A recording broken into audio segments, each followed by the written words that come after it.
Yeah, so you were saying Mo. So by the way, we have Mo, we have Aaliyah here in the podcast, and we want to just do a discussion around our community, whether it's health, politics, finance, whatever it is. All right. So we talked about some of the things we can do better, within our community. And Ellie, you were saying, obviously you're from the States, right. You're talking about, some of the things that you've noticed over here and the differences. You want to continue that conversation in terms of the differences from Canada and the United States? Just like we were talking about before with the media, you don't really talk about your experience. You have to talk about your experience. And you have the platform to do it now with the anti-Black racism unit. They're literally asking you through the government. They're like, hey, how can we help you? And you have to have an answer for that. So what do you want? I think people have an answer. Everybody's just defocused on their own world, their own life. I know what you're saying. Like within the U.S. it's out there. People are dying. People are getting, like, the police. There's a lot of, like, very vocal media. But that's happening here too. That's why I say it's the same. I don't see it. That's the thing. You don't see it because of media. Who controls the media? No, but then even then, if we don't see it to the extent, like, there's nobody recording. I don't hear, like, I hear people that get pulled over. I get that. I don't hear people, unfortunately, Black men or Black women getting shot 3 times or getting on a chokehold. Like, that's not normal here. Like, we don't see that. I don't have to worry about going, like, into, like... Well, they literally just got rid of Cardin.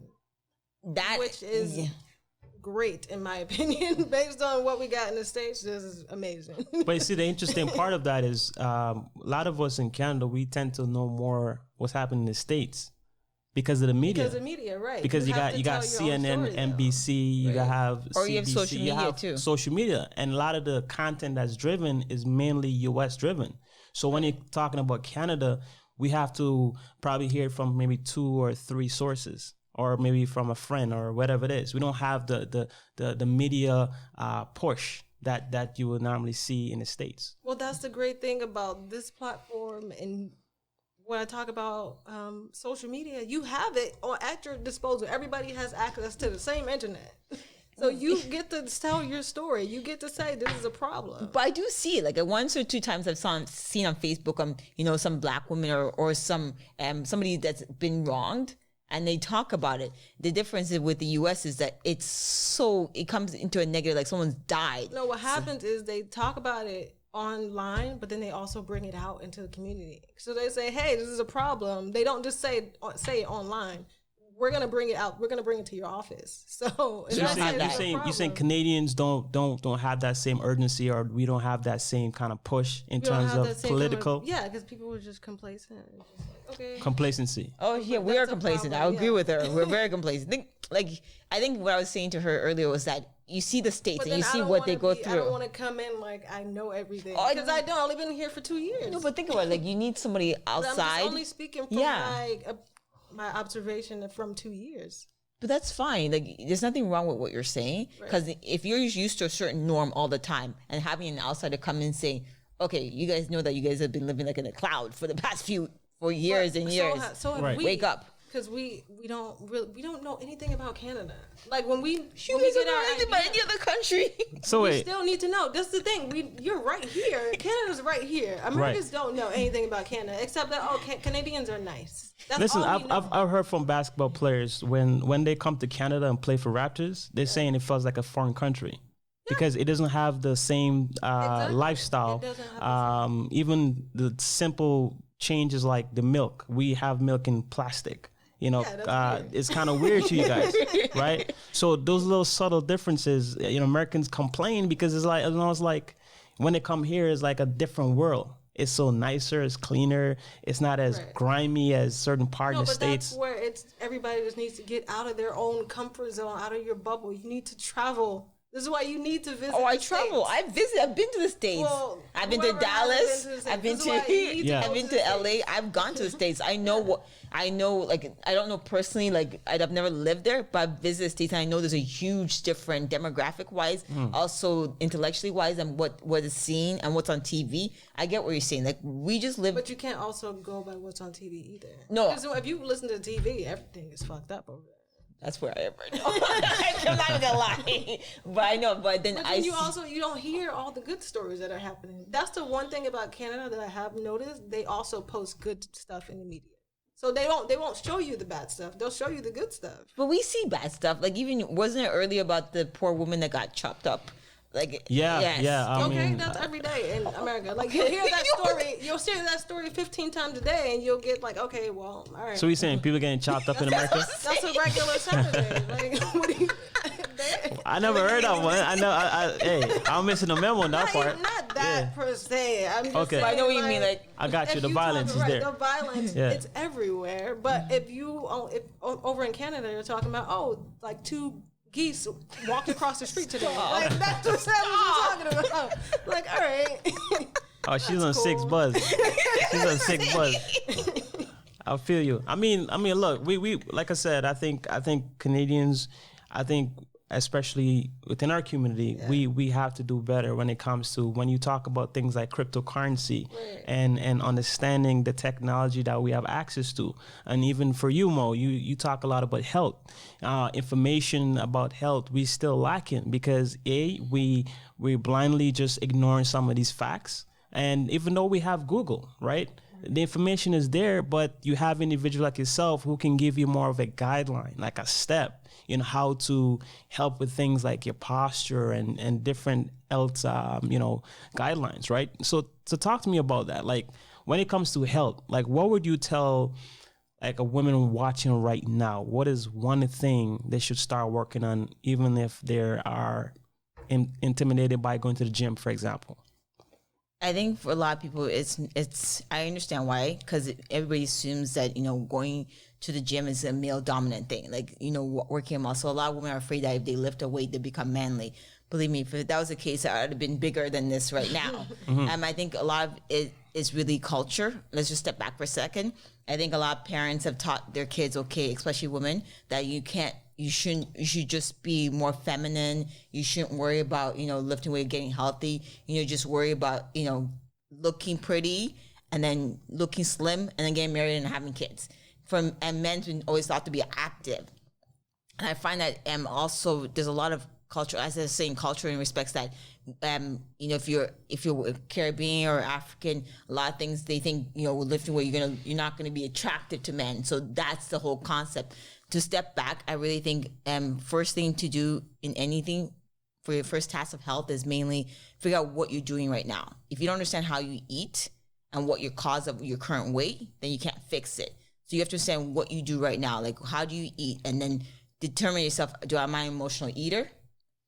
Or do I just, if I don't have time, can I make time and just plan my food out? Can I be self-conscious of what I eat? Like instead of having that donut right there in the morning with my coffee with 3 sugars and everything, or 3 creams, maybe I should hold back and just maybe have 1 sugar, 1 cream, increase my water intake. Just taking more acknowledgement of what you do and what's around you, and not mindlessly eating. That's really it. Just step back and understand what you do right now, and then make small changes. So let me ask you: Can you be obese and be confident? Yes. It doesn't mean it's healthy. No, because you could be confident in whatever you look like. Like I could be anorexic and think I'm confident, and it's not healthy, right? You can like your body structure. I don't think you should be there's no one size fit all. I'm not saying you should be a size 4 or size 3. It's more finding what fits you. If you're a size 12 and you're relatively, you eat decent, you may eat one of, piece of this and piece of everywhere, but you're active, you play sports or something, or you're moving around, that's you're healthy, and that's perfectly fine. You don't have to be a size 4 with like muscles, or even just like look at Pilates or yoga. It just find what works for you, and that's your healthy. And that's what I teach most of my clients. I'm like, most of them ask me, okay, is there a diet? I can't give you a diet because you can spend the next 3 months following a diet, and that's good. You can do that, but after that 3 months, what have you learned? Is it sustainable? Like if you have kids, can you go back to that? Is that something you can do? If you can follow a diet for the next 3 months and that's something you're gonna do for the rest of your life, then that's not a diet. That's your lifestyle. So I do feel, even Aliyah, I'm not sure if you agree with this.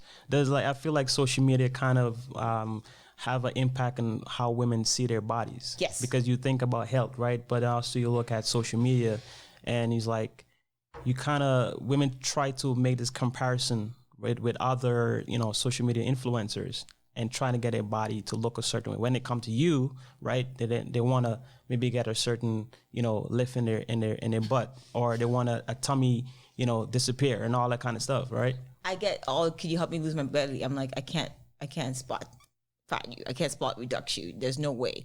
And then even some people, it may take you years to look the way you want to see that person. Keep in mind that sometimes that person bought what they look like. They bought that extra lift. They got that plastic. Sorry, something that's not realistic. Like as a fitness competitor, like a lot of people to look like that, it takes a lot of time. Like sometimes you're kind of starving yourself. Sometimes you might be taking extra supplements to get there. People don't look like that naturally. It takes a lot of work and a lot of years of dedication. So I think what people need to understand is that, okay, look, I want to be healthy, but what's my healthy? I may not have a 6-pack, that's fine. But I can, you know, I'm able to run down the street without dying of air. I'm able to at least push myself off the floor. I can lift my kids up. I can walk down the street without having ankle problems.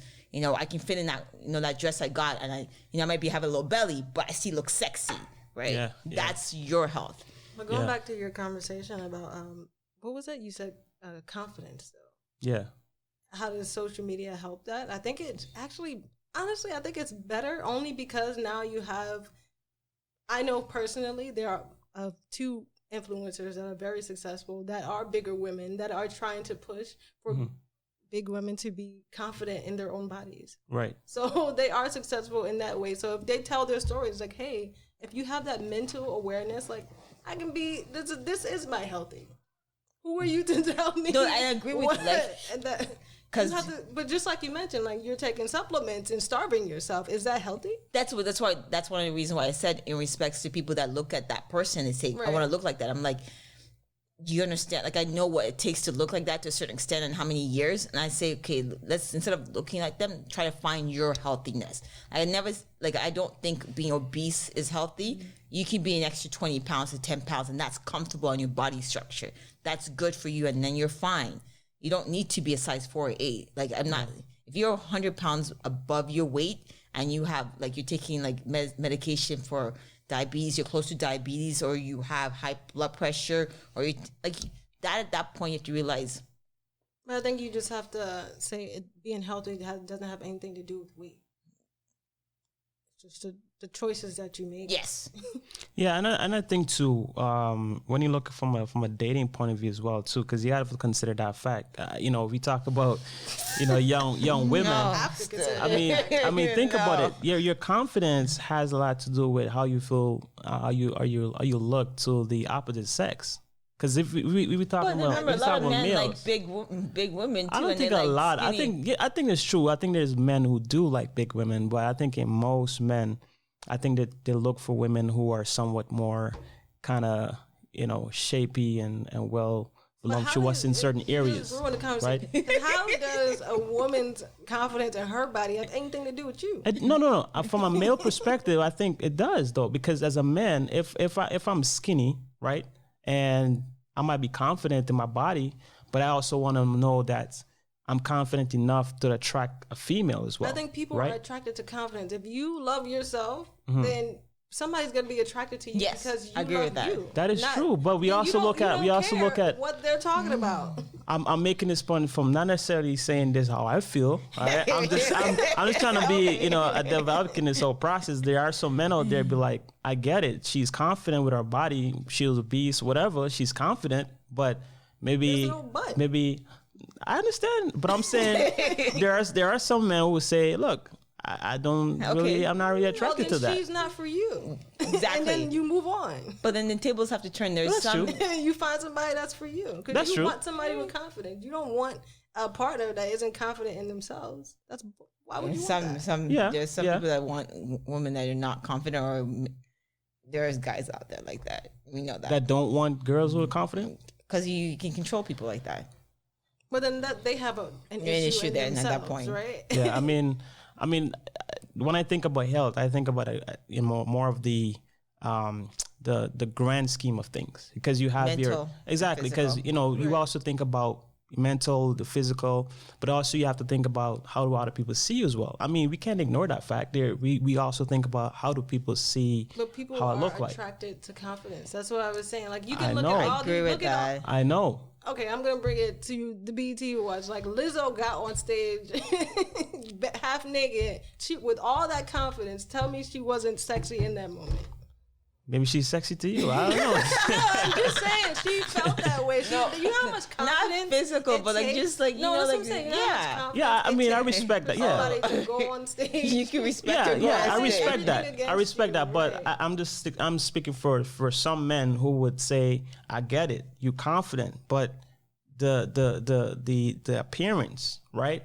It's not something I'm confident to be with. You know what I'm saying? We Well, keep then talking. that's on you. Well, yeah, that's true. That's true. internal for yourself. Yeah, that's what I'm saying. So some men, that's more of their preference kind of thing. And there's some women who say, I want to appeal to a certain type of man. Because you have some women who might say, I want to attract a rich man, a man who got money and stuff like that, right? Man who can provide for me. But also you have to understand that man is looking for a type of women. So they want a trophy wife. That's what you're basically saying. Well, rich men do. Okay. Yeah. I find it's funny that a lot when we talk about weight, we talk about women's weight, but what about men? Like I find that it's double standards at times when men will look a certain way and then they like accept me for who I am. I got the belly, I'm still sexy. But Yeah. then a woman is not even half their size and they can make fun of the or she's got like why is our body why when we talk about health and body issues always about women, what about men?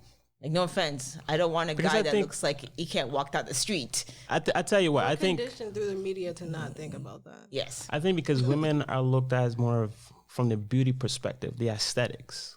If we think about it, women are more, Or is it right that or wrongfully, they're more viewed for their beauty. Or is it basically whereas men social- is more like resources and stuff like that. So men are not really as criticized so much on how they look, but how he can provide. You know what I'm saying? as she mentioned, who controls social media? Like right That's now, what I'm it's saying, men. like, No, men could- no, like, they- men is like- not controlling social media. I think majority of social media is run by women because there naturally is more women than men.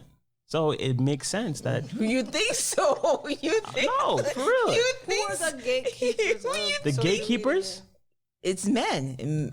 Okay, let me ask you this: when we talk Tell me, about when we okay. talk about Black Twitter, who's majority of that Black Twitter? media? It's equal. You can't No. say who's majority of Black Twitter. Well, I'm saying Black Twitter as an example to say gatekeeper, right? Gatekeeper meaning that who allows certain things and who don't, right? So when we think about, let's say the Beehive, and I was using an example like the Beehive or Okay. some of these movements within the Right. Black community, most of it is run by primarily Black women. Even the Shade Room, for example, right, is dominated primarily, is created by Black women, run mainly by a Because we lot don't of Black have women. because it's hard to get your own voice out there. So then there has to be a movement for Black women to get their voice out. Right. So you do that to force your voice out. Right, but a lot of these, we talk about social media. Yes, it's created by white males, right? That created this platform. But when you talk about the content creators, the ones who really making a name for themselves, a lot of it is Black women too. Not Black men too, but mainly a lot of Black women. You know, So what is the Black woman run show on Revolt TV right now? I don't know of any. Exactly, you just proved my point. I mean, that's one example. But it's a big media company, is it not? I think if you compare Revolt to maybe let's say Huffington Post, who got more push? It depends on who you think is influencing you. Because I don't care about Huffington Post. I don't give a fuck about it. Well, that's true. You probably don't. But I'm saying that's two media company. But when you think about who has more push, who have more say, Huffington Post do have more say. If we're talking about our community, who has the voice right now? Our community, Because you mentioned I Black think- Twitter, right? I think our community, to be honest with you, I think the messengers in our community are our Black women. The ones who communicate, who push out a lot of the content are women. I think it's I would say equal. so. I think I think we I just can't do say it. We equal. just do it in different ways. Like I don't guess the men talk about it in hip hop. All right, so when we think about cryptocurrency in your case, right? Right. Like we know cryptocurrency a lot more male-dominated space, right? Do you see women in that space talking about cryptocurrency? I do see women in that space. Actually, it's just new, so it's not as vocal as other forms of finance. And is it primarily white females? That's within that space? It goes back to the spaces that I'm in right now. I've seen a lot of Black women because I'm also a part of the Digital Underground, which is a part of Dr. Boyce Watkins' group. Yeah. So he's trying to put together a group to talk about crypto. The cryptocurrency. So that it depends on the space that you're in and the voice that you're trying to listen to. So I guess the bigger picture is that we have to create, sort of a community where we can own our voices, right? And I know with Mo, you talk about health. It's a good space to own your voice and to own your own sort of niche, right? And help, aggregate information, right? So to really push the agenda of better eating and healthy and so forth, right? To add to that, I find that two topics that we were talking about, the crypto and health and stuff, I find like a lot of, we're both Black women, right? So I find that we're not educated. Like as a Black woman, I'm not like I hear about crypto, but I'm not educated about that. I'm not being told about it. I'm not being informed. And I see information, but the information is not directed to me. Well, that's why you need your people to tell that's you what I'm saying. What's going on. So this is why you need this space to talk about it. Yes. You need your voice to be heard. And I agree with you, and that's what I was saying. Like when you mention with the health thing, even for health for Black women, there's always, even our eating habits, there's not a lot of knowledge and that you see Black women talking about health, or you don't see yourself being represented out there. You see a lot of different races and how they're teaching, and sometimes you can't relate. So when you talk about, when I see crypto or you see, a different race or male talk about it, I'm just thinking, okay, whatever. But when you hear someone else that looks like you talk about it, you're like, okay, you know what? I'm listening. And it's unfortunate, but I find I've learned more over the past hour just listening to you talk, because I'm in your space. I'm just like, okay, she looks like me. Yeah. I get it. And then if she's interested in what am I missing? Like, what's going on? Like, I'm going to actually go home right now after this. And look it up. Right. Social media is so important because everybody has access to the same information. Like, the stuff that's being done in the States, you just don't hear about it here. But I'm in those spaces because that's where I'm from. Yes. So I'm paying attention to all these little conversations that are happening that's just not happening here, or because you don't have the hashtags to go on because you don't know which ones to type in because you're from Canada. But even it's not even Canada. Like, you can be, not to be rude, but you can be in US and not know about that thing unless you're involved. Unless, like, even for finance, like a lot of people don't understand.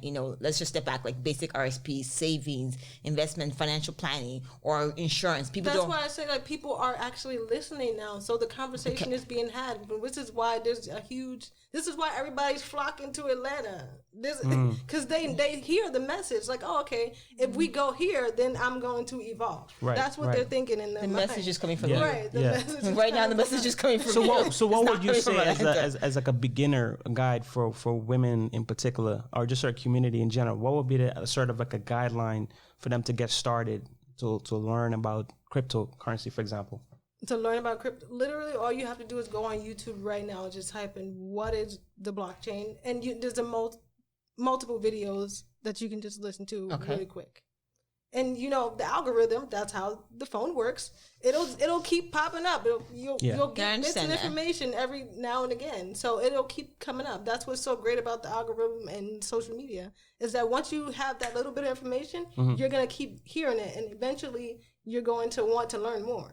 Exactly. That's how the marketing works. Exactly. And I think, that is so true because, a lot of times we hear about crypto through family, friends, but we don't go deeper, I've so never we get, heard of it from we never heard of friends. it. That's the thing. You type it in right now on your phone. You'll hear about it all day tomorrow. No, I get it. Like, and that's it. It's just, don't get me wrong. You hear, but you heard the word crypto. You hear it in passing, and you hear it from other people's conversation, but nobody's really actually sat down, or I don't find there's enough education out there that's direct, like not even directed, but like just provided that gives you a breakdown.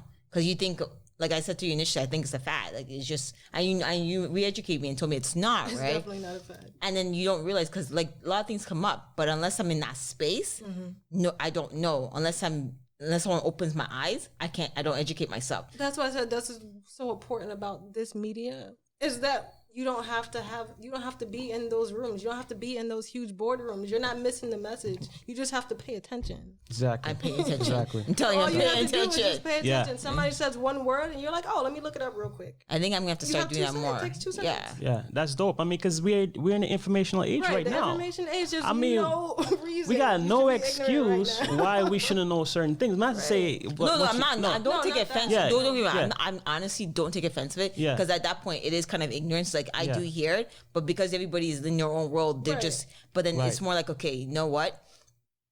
If you hear one thing, it doesn't hurt just to spend like 30 seconds or a minute, just look it up. Right. If you don't Right. like it, move on. Move on, But at right. least you're trying to educate yourself and trying to grow. Exactly. And hence why I'm not against what you're saying. Like Right. I'll take the criticism of being ignorant. And that's why when you talk about it, I ask you questions because I'm like, what are you talking about now? And I'm paying attention. And that's on me.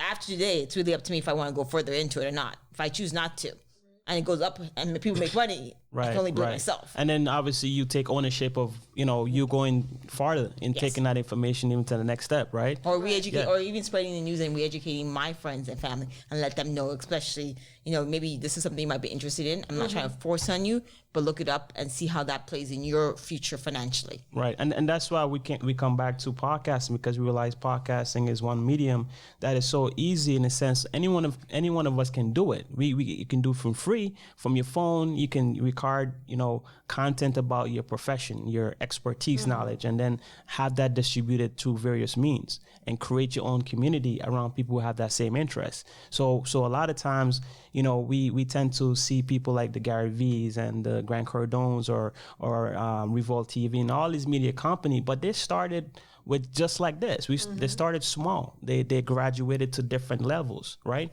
So it's more about, and what I'm trying to implore a lot of people to do is to not just consume the information, create conversations, create content that's going to impact people's lives. You both have the information that's going to impact people's lives. As small as it is, it can make an impact to people making that small change, right? Because we all, because if you notice, a lot of times content that's created by people who might seem more honest or authentic gets received better than people who might be seen more like bigger corporations, for example. You're more likely to paid. Exactly, right? Because you've seen on Instagram, people might say sponsorship or ads, hashtag ads, and you see them promoting a product, but you don't know how to trust it sometimes, right? But if you know somebody who personally went out there and buy something out of their own hard-earned money and they come back and give an honest review, you're more likely to try that. See, that's how the whole Popeye's chicken thing went viral, right? Because everybody's doing their own personal, investigation, going to Popeyes and comparing Chick-fil-A with Popeyes. I don't understand it at all. Exactly, but it was a viral marketing.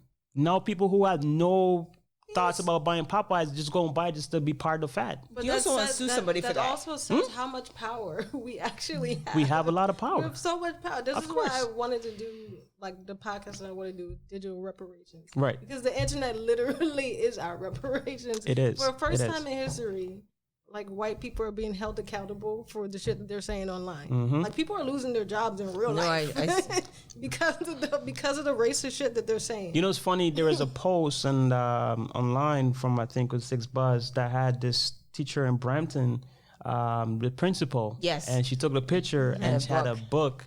book, something on how to teach black boys or something like that, Right, and it went viral. And I don't know if she lost her job, or whatever, but I just know little things like that can make a huge impact.